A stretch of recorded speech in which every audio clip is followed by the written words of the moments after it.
Mesdames, Messieurs, bonsoir. Plus d'1 million de personnes sont actuellement en danger autour de la centrale nucléaire de Fukushima. Témoignage inquiétant d'un militant belge de Greenpeace qui vient d'y passer un mois. La radioactivité mesurée bien au-delà du périmètre d'exclusion est potentiellement mortelle pour les populations. Voyez le reportage de Samuel Ledoux et Vincent Wilbert.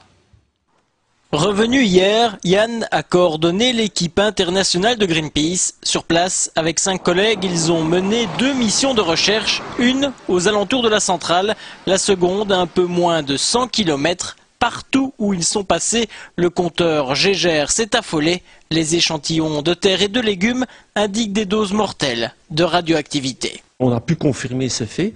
85% de la radiation qu'on mesure aujourd'hui provient des isotopes à long terme.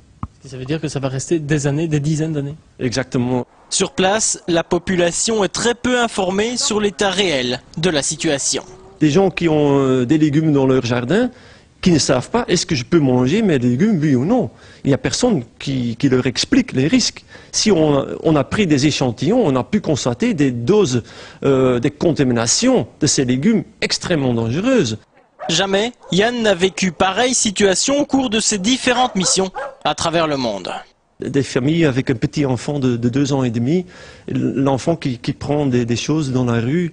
Et là, on était tellement choqués, mais qu'est-ce qu'on peut faire?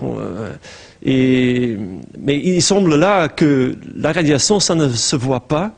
Et si on a des appareils de mesure, on voit ce que les autres gens ne voient pas. C'est quelque chose qui est assez hallucinant.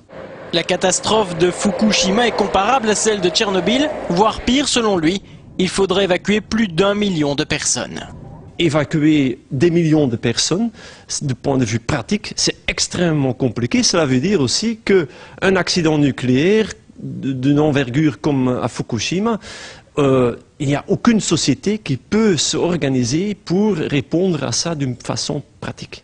Yann repartira dans les prochaines semaines dans la région de Fukushima pour continuer ses analyses et informer la population.